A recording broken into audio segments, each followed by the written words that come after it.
J'appelle solennellement les responsables politiques de gauche, ne devenez pas l'obstacle à l'idéologie que vous prétendez faire triompher. Ne portez pas sur vos épaules une partie de la responsabilité qui pourrait amener le Rassemblement national au pouvoir. Les conditions qui sont devant nous pour une union de la gauche aux législatives sont pas si compliquées que ça. Enfin, je veux dire, le principe de l'union est acquis. Le programme, il y avait un programme en 2022, il a été signé. La clé de répartition pour les sièges, bon bah, on voit que c'est pas si compliqué que ça en vrai. Pour réussir à trouver une clé de répartition des circonscriptions, il y a un prérequis. Il faut pas que les responsables politiques soient cons.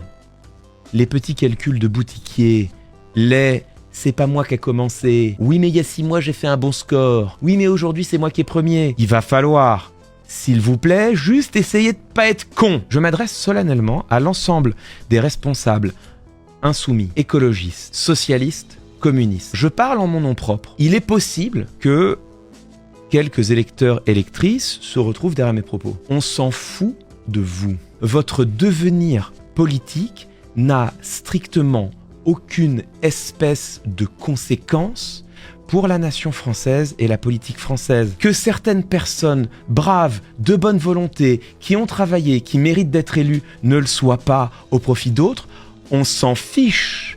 Nous sommes à 3 semaines de voir l'extrême droite arriver aux portes du pouvoir. L'enjeu, c'est de ne pas voir la France basculer dans le fascisme. Face à cet enjeu, on se fiche de vous. Je vous en conjure, je crois ne pas parler qu'en mon nom. Soyez responsables. Une partie de la France vous regarde. Ça vaut pour le dernier point. Il va falloir trouver un nom pour conduire cette union. On va se parler franchement, ça ne peut pas être Jean-Luc Mélenchon. Il suscite une détestation telle qu'une partie de la gauche ne votera jamais pour lui. C'est juste, c'est injuste, on s'en fout.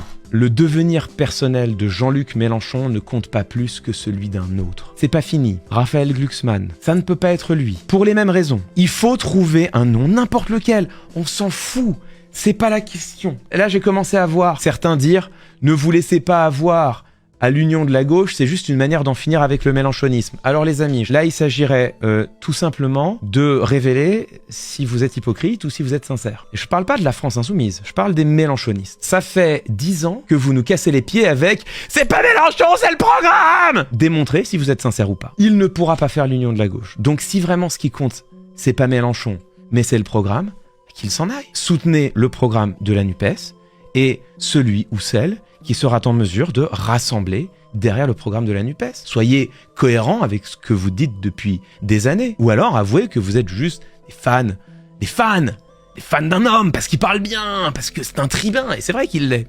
Et alors là, c'est autre chose. Par contre, ça veut dire que vous faites partie du problème et plus de la solution. Mais c'est autre chose. Donc il faut que ce soit quelqu'un qui soit simplement en mesure de ne pas être détesté. Moi, c'est pas mon rôle de vous dire qui. Il se trouve que François Ruffin est le premier à avoir appelé à faire un front populaire. Il se trouve que François Ruffin n'est pas détesté dans la gauche non LFI. Il se trouve que François Ruffin est un insoumis qui a été désigné par Mélenchon lui-même comme un héritier potentiel, je vous le rappelle. Bon bah écoutez, voilà, si les gens sont capables de se rassembler derrière Ruffin, bah que ce soit Ruffin. Au-delà du programme, si ce qui vous importe, c'est les prolétaires. Parce qu'à un moment donné, il y en a marre des politiques qui pensent à la politique sans penser celles et ceux à qui elle s'adresse. Si ce qui vous importe, c'est vraiment les pauvres, celles et ceux qui subissent la politique libérale d'Emmanuel Macron depuis 7 ans. Si celles et ceux qui vous importent, c'est les étrangers en situation régulière ou non, les exilés présents sur le territoire qui vont subir de plein fouet une éventuelle politique du Rassemblement national. Si ce qui vous importe, c'est réellement le bien commun que pourrait produire, d'après vous, le programme de la NUPES. Soutenez celui ou celle qui sera en mesure de le faire gagner, tout simplement. S'il faut que ce soit un ou une syndicaliste pour éviter de devoir se rassembler derrière une bannière partisane, mais très bien, que ce soit Sophie Binet, il n'y a pas de problème. Tant que c'est un nom derrière lequel la gauche entière peut se ranger, qu'il ou elle y aille. J'appelle solennellement les responsables politiques de gauche, ne devenez pas l'obstacle à l'idéologie que vous prétendez faire triompher. Ne portez pas sur vos épaules une partie de la responsabilité qui pourrait amener le Rassemblement national au pouvoir. Ayez la décence. Si vous vous rendez compte que votre nom est en train de devenir un obstacle à l'unité, de vous retirer. Je crois que beaucoup d'électeurs et d'électrices se fichent du nom de celui ou celle qui porterait une union de la gauche. Je pense que beaucoup d'électeurs et d'électrices de gauche n'ont simplement pas envie de voir l'extrême droite parvenir au pouvoir en France. Prenez vos responsabilités.